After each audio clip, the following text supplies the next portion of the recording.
It's where you go to bike, hike, and stroll miles of pathways over more than 7,000 acres of parkland.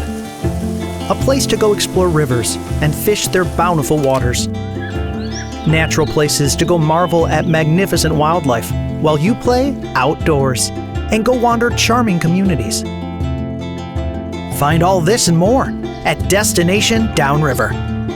Give it a go. Today's podcast is presented by marketinsights.us, with the podcast on YouTube produced by the City of Taylor's Media Center. Thank you for the generous support of our community sponsor. When your destination is beyond Downriver, let Martinson Family of Funeral Homes help you and your family. With locations in Trenton, Allen Park, Mabee, Rockwood, and Monroe, their staff is available 24/7 at 734-671-5400. For more information, visit martinson.com. Thank you to our team sponsor, Allegra, Marketing, Print, and Design. Let Allegra assist you with your print, mail, design, and signs. Located in Wyandotte, Michigan, or call 734-284-5330. Welcome to the September vodcast of Destination Downriver. I'm your host, Karl Ziomek. September is an ideal month to explore the waterways of Downriver. If you're a boat owner, you know that September offers the best weather conditions to get out and enjoy the warm waters, crisp mornings, and sunny afternoons. It is a terrific time of year to take your friends and family out on the waterways to explore some very cool sights right here in Southeast Michigan. Downriver offers nearly 100 miles of shoreline. Boaters find unique sights that are like no others in Michigan. For some, that means getting out by paddling or canoeing or kayaking along the Huron or Rouge rivers. For others, it means making a day out of going out to the Detroit River. For those who are accustomed to going out on the lake, exploring Downriver's water trails is a not-to-be-missed experience. You will be treated to some of the most magnificent shorelines in Michigan with dramatic views of Detroit, Canada, the historic Gordie Howe Bridge construction, and much else. Joining us for today's episode are two seasoned boaters. Kathy Kane is a Destination Downriver colleague who's been marketing the Downriver area for the past 30 years. She's been boating since she was a child on her father's boat. She and her husband have owned 3 boats and have seen many changes in the Detroit River over the past 3 decades. They use a rack and launch in Gibraltar to store their boat for easy access and have especially enjoyed taking a peek at the bridge in various stages of construction. Rob Molnar owns Molnar Roofing and is a Flow Air heating, cooling, and electrical partner. He has a passion for the Detroit River and also owns a boatyard in Gibraltar. Rob enjoys all river sports and supports many community river events, including the Gibraltar Kayak Polka Run and their annual duck race that is held every year on the Detroit River. We'll catch up with Rob and Kathy next on Destination Downriver. We're back with our panel today, a small one. Kathy Kane, Rob Molnar, welcome to the set. Thank you. And we're going to talk about a little bit about boating today. And I know that both of you have a great interest. Rob is smiling from ear to ear here. There are so many places for boaters to explore downriver, okay, and probably nobody knows that as well as you two. What makes September such an ideal month for boaters when it comes to the Detroit River and the adjoining waterways? Who wants to take that one? Go ahead. You want to start, Kathy? Sure. Okay. Well, it's just a wonderful time because it's not too hot, it's not too humid anymore. The bugs are kind of going away, and it's just a great night to just, especially at night, just to take off on a weekday and go down that channel with hardly any boats out. I know it's just so wonderful. The traffic is way down. Yeah, and I love watching the ducks as they make formation, like right, in front of the boat. It's beautiful. This is ideal for wildlife watchers, I take it. Absolutely. There's the hawk watchers are at Lake Erie Metro Park right now counting the hawk. There's the migratory birds that are coming through and from the north as part of the season. From the south as part of the season, yeah. Access to the water is important. This is Destination Downriver. We're trying to bring people down here to partake in some of the activities that we take for granted around here. What about Where do you put your boats in? What type of boats do you have, and where do you put them in? Kathy, why don't we start with you? We just have a 22-foot Sea Ray. So we've been over at the Gibraltar storage Humbug rack and store for the last 2 years, and it's been wonderful. We've been at Smugglers Runs before, that's in Wyandotte. But there's also, when we used to trailer a boat, we had a 19-footer. We used to go to the Wyandotte to put in. We went to Trenton to put in. Lake Erie Metro Park. There's plenty of places, I think, to. Rob, before we turned everything on, you were talking about the wake issues and things like that, the advantage down here. Can you expound upon that a little bit? Yeah, absolutely. A lot of times when people go, they trailer their boat somewhere to go boating, or they go on a long boat trip, they find out that a significant portion of the trip is no wake. Here in the Detroit area, from St. Clair Shores down to Lake Erie, there's very much plenty of open opportunity to put the throttle down and have a little fun, and not have to worry about too many no-wake zones. Is there one ramp or marina that's the superior entrance to the waterway, or are they all pretty much what they are? I'm partial to Gibraltar. That's where I live and that's where I work, and I'm partial to that area. But I think there's plenty of areas through Wyandotte and Riverview, Trenton, and even into Hall's Trace down at the mouth of the Huron River. There's plenty of entry points. And to build on it a little bit also, we used to see in the mouth of the Detroit River to Lake Erie, Gibraltar area and Groseal area, we used to see a lot of people just coming through from upriver and just cruising right through down to the islands of Ohio. And now we're seeing a lot of people from the islands of Ohio accessing our area via water. So there's more and more boats coming from the area that used to be the destination, the Catawba and the Middle Sister or Middle Bass Island, Put-in Bay, that area. We're seeing a lot of those people actually come up to our area and start enjoying some new scenery. That's tremendous. Kathy, you were kind enough to put together an outline of an interesting day trip for boaters coming to the area. Where do you want to start? Where are we going to start? Well, we're starting Gibraltar because I love Gibraltar too. Okay, Joey's our production man, and Okay. he's going to pop. Why don't you go full screen here for Gibraltar, and we'll talk through this. We pop right out of Gibraltar there, and we head out over to the cross dike. It's usually how we first start out, and we'll bring our cooler and have a little lunch, or we'll just putt around there. There's usually tons of boats in that area. If you go down a little bit further, correct me if I'm wrong, north. There's the little place I like too. That's Dunn and Sullivan. Okay. Sullivan and Dunbar. Sullivan and Dunbar. I always get that messed up. The Cove, and that's always neat too. And if you go there, like in the middle of July, sometimes we just kind of happen upon it. There's like this huge pirate party. Have you been to that? August 12th. Oh, August. Okay, so it was August now because I know we August just kind of happened upon it one time. I'm like, wow, what's going on here? You're cruising through the tour, and he's got all the dates on his He's got the calendar. dates down. He's anchored and playing for the whole weekend. So I know they have some great bands going on and all kinds of fun stuff. So, and then from there, where do we go from there? We basically just take a cruise down the channel. Like I said, there's where the boats are. Through the channel there, sure. And with the big cruise ships, and you can go through and get all the way down to Dingle Park there by E-Course, and that is an no-wake area for sure. But it's so cool to go through there. We've happened upon a couple of little festivals going on here this summer, and it seemed like all through the month of July there was things going on, and kids just enjoying little jumpy things down there and that kind of thing. And then we move along, and we can see things that are going on with the bridge. That is like been my favorite thing the last 2 years is going down there and taking different progress. The progress has been amazing, and you can see like at the very top of that, there's like a little door, and there were people sticking out of that to do whatever kind of work they're doing. I'm like, how can they work out of there? They were just like so small from the water, but it was so neat to watch. So two of my neighbors are crane operators, and they talk about how our progress is just beating the Canadians by just a little bit. Oh, that's funny. It's a competition. I didn't realize it. That's is a little awesome. bit of competition.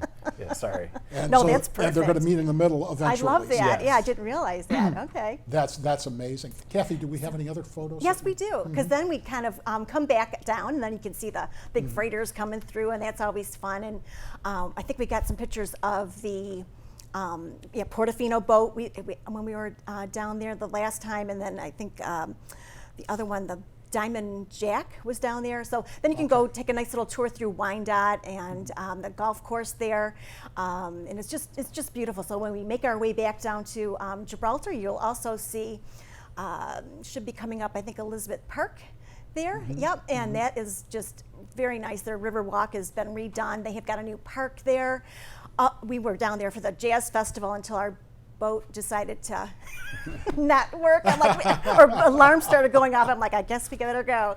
But that was really neat for a couple minutes anyway. And they've got a lot of things going on in that park too during the summer. And then we head right on back to Gibraltar. That takes about, I forgot, we got the Detroit River Right. International Wildlife. It's the only one in North America.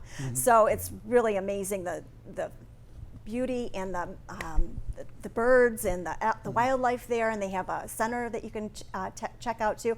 Beautiful dock for fishing. I haven't seen any boats parked there, so I don't think you're not supposed to park there, but No. they have a beautiful fishing pier there as well. Kayak launch. they Kayak have there. launch, yeah, exactly. And then we basically make our way back past the Grosio Pay Bridge. Or no, that's the Is this the free bridge? Is it- That's the free bridge. That's the free bridge, yeah. And then past the Candy Canes, and which they're taking down. There's an annual walleye fishing tournament at the Elizabeth Park or on the river there. Now, we're going to go to you now, Rob, because we've got this slide up on the walleye tournament out of Captain Jim's. Tell us about it. Sure. Yeah, about 3 years ago, a friend of mine, Steve Falwell, reached out and said, like to put together some type of a charitable event that is focused around fishing. And he came up with the idea of hosting an annual walleye tournament. First year, I think we had 50 people enter the tournament. This last year, there was 150 anglers and 4 people per boat. We ended up, over the last 3 years, we picked the volunteer fire department in Gibraltar as the recipient of any of the funds that we raised. After 3 years, we raised $26,000 of funds for the Gibraltar Volunteer Fire Department. But the event keeps getting bigger and bigger and drawing people from further and further out. And it's the first weekend of June every year, and it seems to be a very big hit. And then, of course, we have a fish fry afterwards, which is where all the fun happens. Naturally. Yes. Trip around the Detroit Lighthouse. Yeah, so 2 things. That's a pastime, but the traveling around the Detroit Lighthouse it's 5 miles from the entrance of the Detroit River to Lake Erie. It's a 5-mile trip, and most of the locals know it as the 5-mile lighthouse. And it's a place to go out there and anchor and relax and have a good time, or just get out and make sure the boat runs well, and that's a perfect spot to run around it and back. In fact, coming up on Sunday, September 24th, we're going to have the first tiller steer aluminum boat race around the 5-mile lighthouse and back. It leaves out of Captain Jim's in Gibraltar. It comes back there. We'll have different classes for the 40 horsepower motors, the 50 horsepower motors, 75, 90s, 125s, all the way up to 200 horsepower motors. It should be another good event. That sounds fantastic. This is an interesting one. Going out on the water and listening at dusk and dawn for gunshots and things like that from early season duck hunters. Tell us about that, or goose hunters, excuse me. Yeah, the early season goose was just last weekend. So Saturday morning, if you were out cruising the water for dawn and started hearing gunshots, there's nothing to be worried about. We're not, there's no pirates out there. It's simply early goose season is right now. Early duck will be coming up at the end of September, early October. I'd have to check the digest. But yeah, it's a lot of fun if you are cruising the river and you see why those ducks aren't moving or why those geese aren't moving. They are probably decoys, and you might want to look out for a layout boat But both dusk and dawn is when most of the shooting occurs, and that's kind of fun. With people who aren't used to it, it might spook them a little bit, but it's a pretty nice pastime. Now here's a slide. The hole in the wall or hidden lake and the rope swings. Tell us about that. Yeah, I might be too heavy to do the rope swing anymore, but yeah, there's one in the hole in the wall, which is going through the channel that you spoke about when you're heading to Sullivan and Dunbar. It's on the west side of that channel, and so you go into the hole in the wall, and then you actually go back in a south direction, and there's a big sturdy tree with a rope hanging off of it, and it's a good place to go for a swim. It's 13, 14 feet deep in that area. And then of course Hidden Lake is the western section of Crystal Bay, and another very nice, deep, clear, spring-fed water area where you can go off the rope swing and have a blast. Now, you won't get in trouble for going there because that's not on the Canadian side, right? That's on the American side. It is on the American side. You do have to go through Canadian water That's to what get I there. thought. Okay. But as long as you're not anchoring, you're safe to traverse. Okay, so no through there. anchoring. That's because I Yeah. wanted to go there, but I heard that you couldn't because of the Canadian waters. You learn something Yeah, I new every did. day. And then lastly, hiking on the local islands like Calf, Humbug, Celeron, Stony, Sugar. Can anybody just go out there and stop on the islands and hike? Well, you have to get there. Okay. So yeah, well, that's the key. So once you're there, yeah, everybody is invited. It's most of those islands have a pretty wonderful history. You can learn about them at the Wyandotte Museum. You can learn about them from Trenton and Groseal's Museum. Gibraltar has a museum that's open the first Sunday of every month from 2 p.m. to 4 p.m. That's at our City Hall. And there's a lot of history there. If you look at the old topographical maps, there used to be homes on Celeron Island. There used to be a home on the Calf Island. Humbug Island has a rich history. Stony Island was the base of operations for Sullivan and Dunbar when they built that channel. Yeah. And so yeah, anybody's welcome out there. Be careful during hunting season. We do hunt those islands for deer. So that starts October 1st, but the month of September is a great opportunity to hike the trails on any one of those. Just anchor off, bring whether you beach the boat for the smaller boats or whether you anchor off and take your tender ashore. There's plenty of trails to, you're not going to get lost. They're small islands, they're 100 acres or less. So yeah, those are a lot of fun to go out there and get in with the wildlife. Kathy, I want to start with you on this question. How'd you get into boating? I've been boating since I was about 2 with my dad's boat, on the Detroit River, yep. What about you, Rob? Yeah, my father owned a boat, and he would put us on the inflatable and tell us to come back at dark. I love it. It's just that simple. Just that simple, and we got into I would go for naps, pretty much. Fair enough. Now, if somebody is fairly new to the sport of boating and they want to get into it, okay, they're in their 20s or their 30s, is there a right way to walk into this? I mean, boating can be a rather expensive sport at times. How do you get into it cold turkey? Well, I know from growing up in Gibraltar schools, we learned, we got our boater's license when we were 12 years old. Yep. So that was a normal class to take in 5th or 6th grade. I think it was 6th grade. We took the class so that we could get our boater's license. Furthermore, if you ever rent a boat, whether it's on the Great Lakes or whether it's when you're on vacation down in Florida or elsewhere, they really require you to have a boater's license. And it's something that people think, oh, I'm over 16 or I'm over 21, I don't really need it. It's not that you don't have to have a boater's license, but it teaches you when a sailboat's coming, who has the right of way. When you're this close to shore, what do? When you're anchoring, how many anchors do you put out? One on the stern, one on the bow? What direction of the water or the wind? It teaches you all that when you go through the class to get your boater's license, and that's what probably those flashy lights mean. You're right. Because a lot of people Yeah. don't know. Do they still Yeah, offer those classes? They do in Yeah, schools, well, yeah. and then Trenton too. Yeah. Yeah. Okay. And online is And probably online, the yeah. easiest for somebody who's 25 years old and they're just getting into boating. Gotcha. Online is probably the first place to start. Both of you, through your lifetimes on the water, have seen the shoreline change significantly. I mean, just looking through those things, John Daigle Park, the park was there to a certain extent, but it wasn't always there. The wildlife refuge wasn't there. The Wyandotte golf course was not there. That was BASF land, correct? Right. Yeah.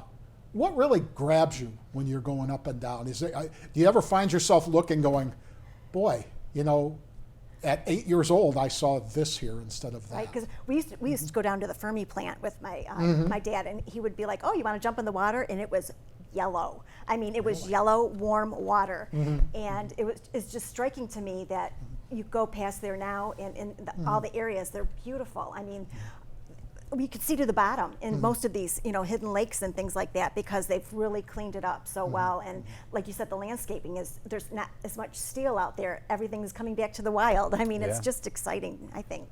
Rob, what about when you're looking at things that you should be cautious of when you're on the water? Anything jump out at you? Yeah.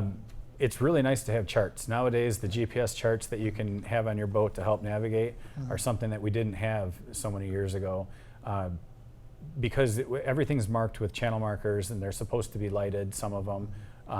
They don't always work. The batteries go out, or the solar instruments that help run these things go out, and not everything is always adequately marked or lighted.